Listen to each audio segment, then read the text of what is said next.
everyone who is studying English, and that is this. Many of my students say, okay, I study grammar a lot and I understand it in theory. I can even complete the exercises. But when it comes to speaking, I just can't think of the grammar in the moment and it all goes out of my head. Or it takes too long to think about the grammar when I'm speaking. So how can I actually use grammar correctly when speaking English? This is a great question. It's true, when you're speaking, there's really no time to think about grammar rules and to kind of analyze the sentence by thinking, okay, I need to put this in the past participle, or let me think of the correct preposition here. There's no time when you're in the middle of a conversation. You can't pause and wait and do all that thinking about the rules before you speak. You need to use your grammar pretty quickly when you're talking. But what if the grammar just doesn't come to mind?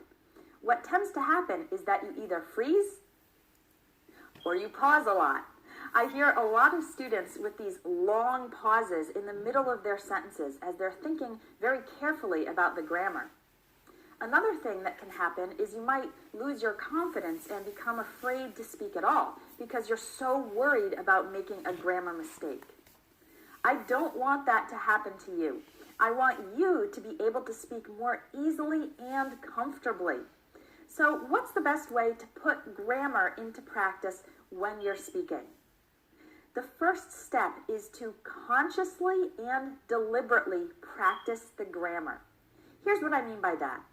A lot of students just study and read lots of lessons on the present perfect tense, for example. But then they never try to make their own examples.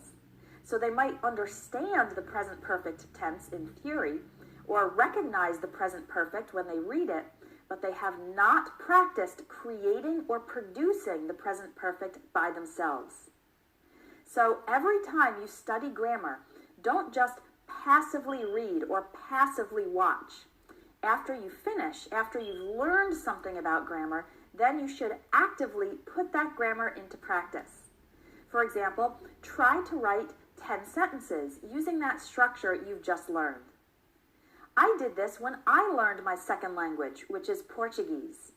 Portuguese has a lot of irregular verbs, and they were hard to remember. So what I did is I took each verb and I wrote it on the top of a page in my notebook. And then I just created lots of sentences, each one trying to use that verb in a different way over and over.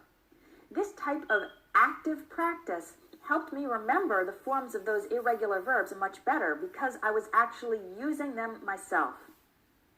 When I went through English teacher training, we would have our students do this frequently.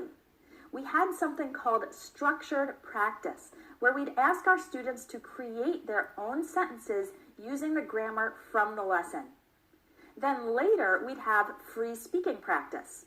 And when the students had used the grammar deliberately in the structured practice, then those grammar structures or rules or verb tenses would come to their minds much more easily during the spontaneous speaking.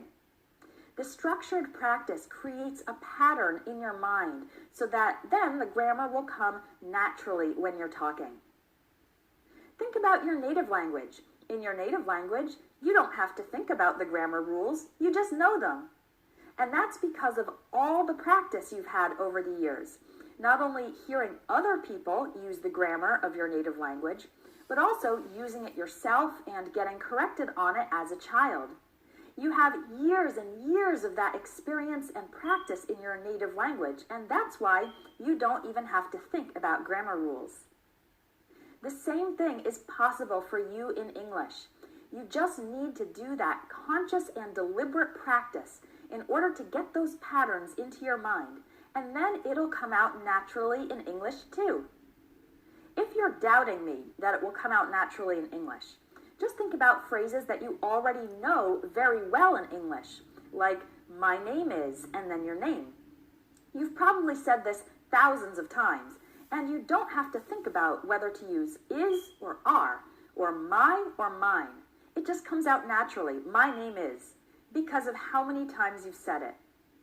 Or when someone says, thank you, and you automatically say, you're welcome. Again, you don't have to stop and think about what tense the verb is in, or whether to use welcome, or welcoming, or welcomed. You just say, you're welcome. It has become automatic because you've practiced it enough. So those are some basic phrases that already come naturally to you. And with enough time and practice, I promise that even more complicated structures and grammar rules will become more natural to you as well. I know because I've seen it in my advanced students. It's hard, especially when you're at the intermediate level or the pre-intermediate level. It feels like it's never going to get better, and it's really difficult. But keep going because it will get better. Finally, I want to remind you that spoken English does not perfectly follow grammar rules a lot of the time, especially when it comes to sentence structure. The sentence structure of spoken English is often quite fluid. We speak in run-on sentences. That means sentences that are too long if we were to write them down. Or sentence fragments, which would be too short in written English. We also start sentences with the word but, and we end sentences with a preposition. These are things you're not supposed to do in more formal written English, but again, speaking is more flexible. A lot of students put pressure on themselves to make their spoken English grammatically perfect, and it doesn't necessarily have to be perfect. The goal of spoken English is to communicate, and you can communicate successfully, even if it's not perfect to the last detail. So don't let that obsession with making your grammar perfect stop you from speaking. You should just speak. If there's a misunderstanding, then try to clarify it and try to find out from the other person what the correct phrase is, but do not let it stop you from speaking. I really hope that you keep deliberately practicing your grammar like I taught you in this lesson, and then it will come out more naturally with time.